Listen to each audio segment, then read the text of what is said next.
New COVID guidelines are likely coming from the CDC. As KENS 5's Jeremy Baker reports, the final guidelines are still in the works, but they will ease restrictions and allow people to follow safety measures that are similar to other illnesses.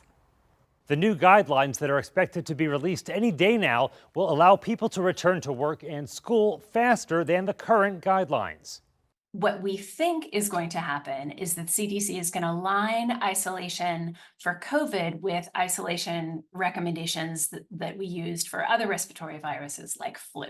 Current guidelines say those infected with the virus must stay away from work or school for 5 days.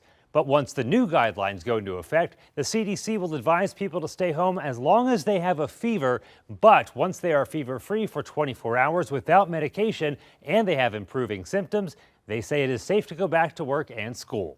There are 3 likely reasons why the CDC is changing the guidance. First, the current dominant variant, JN.1, doesn't appear to be causing more severe illnesses than previous strains. Second, at the population level, there appears to be an increase in hybrid immunity to COVID-19 because of higher vaccination rates and COVID exposure. And finally, the CDC was concerned that many people just weren't following the isolation recommendations to begin with.